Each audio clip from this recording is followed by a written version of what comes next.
Assalamualaikum warahmatullahi wabarakatuh. Kita lanjutkan untuk pembahasan soal USBK-nya. Kita masuk ke nomor 21. Di nomor 21, ini tentang bilangan oktan. Ketika ada pertamax dengan tulisan 92, itu artinya 92-nya itu adalah oktannya atau isooktananya, maka heptananya adalah 8. Jadi ini jawabannya adalah yang C. Untuk nomor 22, nomor 22 itu tentang delta H reaksi. Diketahui terdapat beberapa reaksinya di sana.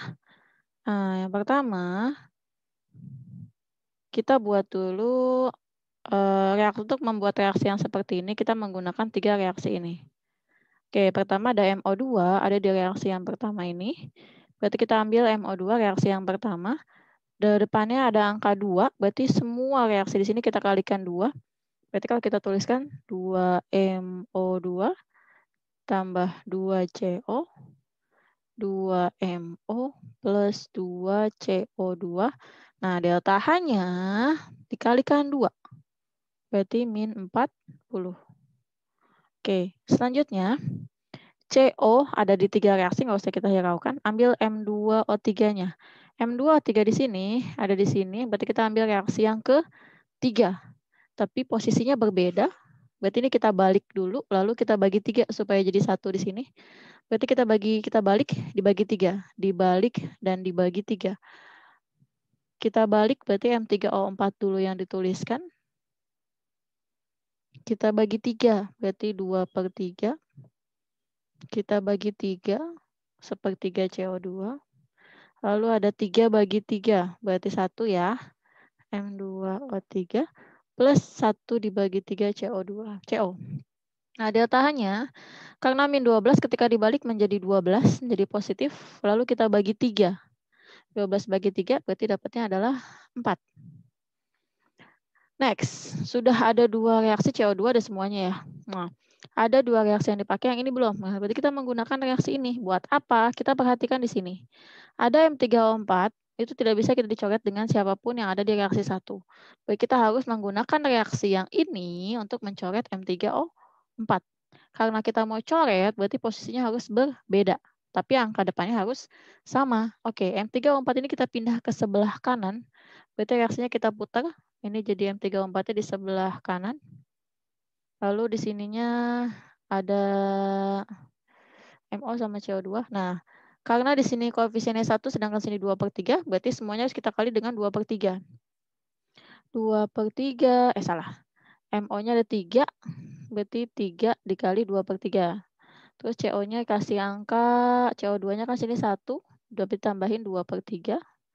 Lalu M3O4-nya 1 dikali 2/3, 2/3. CO-nya karena 1 dikali 2/3. Oke. Ini kalau dicoret hasilnya 2MO ya. Oke ya, memang bisa dicoret. Sekarang kita coret terlebih dahulu. Oh ya, untuk delta H-nya. Tadi 6, karena kita balik jadi min 6. Min 6 kita kalikan tadi 2/3, berarti min 6 dikali 2/3.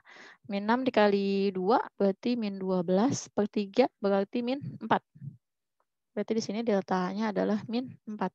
Kalau kita hitung delta H-nya, ini sama ini habis ya. Berarti tinggal sisanya hanyalah min 40. Kemungkinan jawabannya adalah min 40. Untuk membuktikan apakah reaksinya sama dengan yang di soal, perhatikan kita coret-coret. Nah, M3O4 dengan M3O4 koefisiennya sama, kita bisa coret. Oke. Selanjutnya, CO, perhatikan. Di sini ada 2 CO, di sini ada 1/3 CO dengan 2/3 CO. 1/3 CO dengan 2/3 CO kalau kita tambahkan menjadi 3/3 CO. 3/3 CO sama dengan 1 CO. 1 CO itu habis, tersisa 1. Oke, tersisa 1 CO.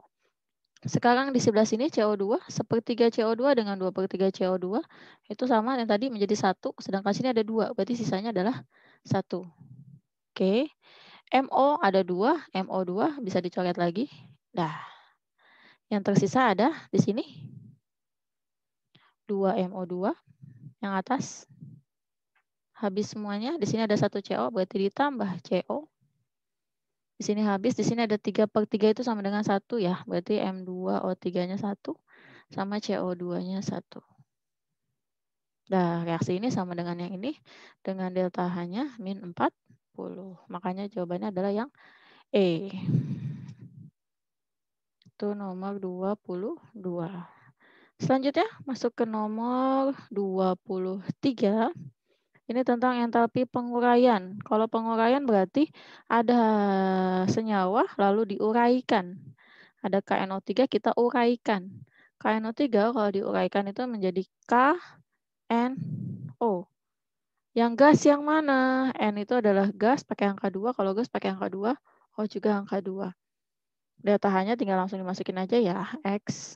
Nah, kita lihat koefisiennya. Jumlahnya dia belum setara. Kalau sudah sama-sama 1, N di sini 1, di sini 2. Berarti kita kasih setengah. Oh, di sini 3, di sini 2. Berarti kita kasih 3/2. Makanya jawabannya adalah yang C. Laju reaksi untuk nomor 24. Ini kita pakai cara cepat. 0,2, 0,2 coret, tinggal 5/10. 5/10 itu 1/2. Sedangkan 8/4 itu berarti 1/8. Berarti ini pangkat 3. Berarti Y-nya pangkat 3. Sekarang untuk mencari X, Y-nya harus sama. 0,5, 0,5 coret. Ini sisanya 1/3. 4/3, 6. Itu sisanya 1/9. Berarti di sini pangkat 2. Berarti X-nya pangkat 2. Cari yang X-nya 2, Y-nya 3. Berarti jawabannya yang E. Next, masuk ke nomor 25. 25 itu tentang KP. Untuk menentukan KP, kita harus tahu dulu rumusnya dari reaksi yang di sini. KP itu kan kanan dibagi kiri atau hasil dibagi reaksi. Di hasil ada A2, kita tuliskan. Tekanannya A2, PA2. Pakai kuadrat, karena di sini ada angka 2. Lalu ada B2, berarti kita tuliskan P-nya dari B2. Ada koefisien juga di sana, 3, berarti pangkat 3. Ada A2B3, P dari A2B3. Di sini ada pangkat juga, pangkat 2. Nah, kita masukkan nilainya. Nah, ada KP-nya 2,5. Berarti 2,5 sama dengan A2B3-nya 0,004 ada di bawah ya. Kita ganti menjadi 4 kali 10 pangkat min 3 kuadrat. B2 berarti di kanan, berarti A2 yang ditanyain nih. Nah, B2-nya kita masukkan 0,1, berarti 10 pangkat min 1 pangkat 3. Nah, ini kita bisa cari PA2 kuadrat, ininya 10 pangkat min 3. Kalau di bawah 4 kuadrat jadi 16. Ini 10-nya pangkat min 6. Min 3 sama min 6, berarti sisanya ada min 3 di bawah. Berarti kalau kita kalikan, PA2 kuadrat sama dengan 2,5 dikali 16 dikali 10 pangkat min 3. Oke, seperti itu ya. Ini kita bisa ubah atau kita bisa langsung ngambil PA2-nya, berarti kita akar. 2,5 dengan 16 dengan 10 pangkat min 3. Supaya 2,5-nya itu mudah diakar, berarti kita bisa ubah lagi nih. Jadi 25 dengan 16 dengan 10 pangkat min 4. Gitu, oke. Ini 5, ini 4, ini 10 pangkat min 2. Akarnya udah habis. Akarnya sudah dihilangkan. Salah. Nah, berarti hasilnya adalah 25 kan kalau diakar 5. 16 kalau diakar 4. Min 4 kalau diakar min 2. Berarti ini 20 dikali 10 pangkat min 2. Atau 0,2. Oke, dapat hasilnya yang B. Untuk nomor 26, di sini ditanya pH, ada natrium sekian gram dengan volumenya sekian, ml-nya sekian. Nah, berarti kalau kita mencari pH, ini adalah suatu basa, jadi kita harus cari tahu dulu OH-nya. Karena NaOH itu adalah basa kuat, berarti B dikali M. Nah, M-nya belum ada, kita cari M-nya dulu pakai rumus. Boleh, mau dibagi volume, boleh. Gram dibagi ml kali 1000 per V juga boleh. Nah, ini kita bisa masukkan, tapi V-nya dalam bentuk mili kalau dalam rumus ini. 0,04 dibagi 40 sama dengan, dikali 1000 dibagi 0,2 liter, kalau dijadiin mililiter berarti 200 ya. Oke, 0-nya coret, 0-nya coret, 4-nya coret. Sisanya adalah 0,01, itu 10 pangkat min 2.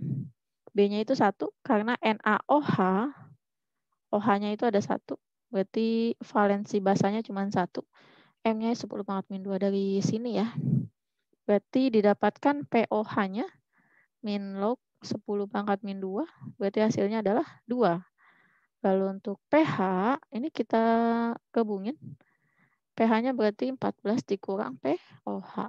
Berarti didapatkan 14 dikurang 2, hasilnya 12.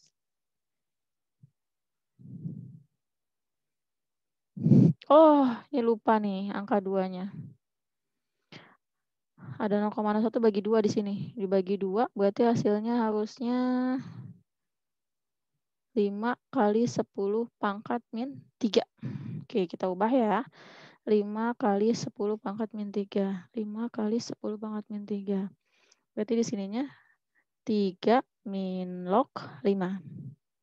Berarti pH-nya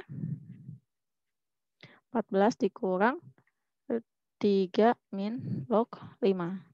14 dikurang 3 berarti 11 tambah log 5. Berarti hasilnya adalah yang D. Oke, assalamualaikum warahmatullahi wabarakatuh. Di sini untuk nomor 27 ada asam lemah. Asam lemah berarti di sini kita menggunakan H+ karena ditanya pH ya. Berarti kita harus mencari tahu nilai dari H+-nya. Berarti kita pakai akar Ka dikali M-nya. Ka-nya kita ambil dari yang sudah ada dalam soal.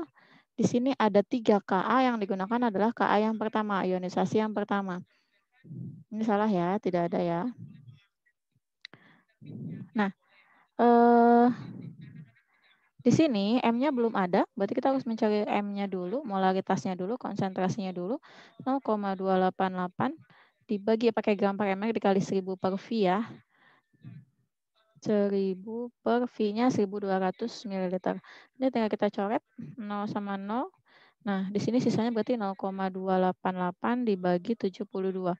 Ini kalau kita hitung hasilnya 0,004 atau kita bisa tulis 4 kali 10 pangkat min 3. Berarti kalau kita bisa tuliskan di sini K-nya 9 kali 10 pangkat min 5 dikali 4 kali 10 pangkat min 3. 9 kali 4 itu kan 36 ya. Ketika diakarkan berarti menjadi 6. 36 akarnya berarti 6. Min 5 dengan min 3 itu min 8. Kalau diakar jadi min 4. Nah, ketika kita sudah mendapatkan H+, berarti kita di sini bisa mencari pH-nya. pH-nya pakai min logaritma H+. Nah, berarti min log 6 kali 10 pangkat min 4, berarti hasilnya 4 min log 6. Seperti itu. Untuk nomor 28, di sini ada HCl dinetralkan dengan NaOH. Molaritas HCl adalah ketika ada tulisan dinetralkan, berarti di sini kita menggunakan titrasi. MVA sama dengan MVB.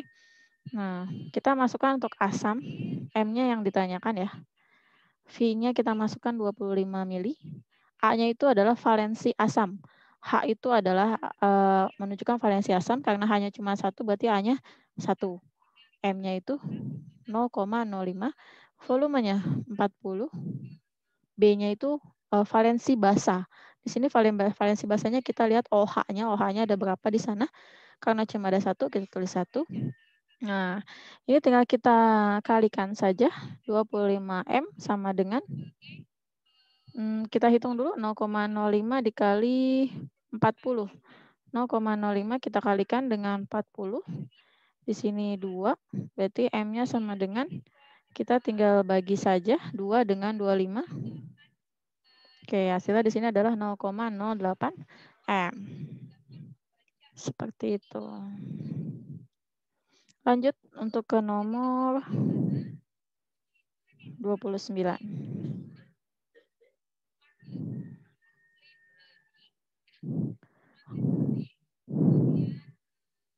Untuk nomor 29 ini teori ya. Gejala yang terjadi pada sistem koloid yang berupa penghamburan sinar oleh partikel koloid. Kalau berhubungan dengan penghamburan sinar itu berarti adalah efek Tyndall. Kalau elektrolisis ini tidak ada hubungannya dengan partikel koloid. Dialisis ini kayak penyaringan berdasarkan ukuran partikel koloid. Gerak bohron itu adalah gerakan acak atau gerakan zigzag dari partikel koloid. Elektroforesis itu pergerakan partikel koloid dalam medan listrik. Karena ada elektro, berarti di sini ada hubungan dengan listrik. Gitu. Untuk nomor 30, ini yang tidak berkaitan dengan sistem koloid. Sol adalah cat. Sol itu fase terdispersinya padat dalam medium cair. Cat benar, dia adalah merupakan sol karena cat itu bentuknya cair, fase mediumnya cair, tapi terdispersinya ada padatnya. Nah, yang kedua ada mentega merupakan koloid emulsi padat. Emulsi padat itu cair dalam padat. Mentega benar, cair dalam padat.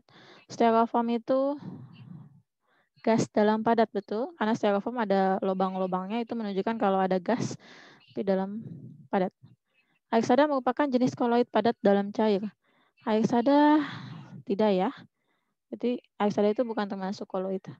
Dia hanyalah air yang mengandung ion-ion. Ion-ion Mg bersifat sadah, bersifat basa. Gejala efek Tyndall terlihat pada penggunaan proyektor. Ya, ini benar.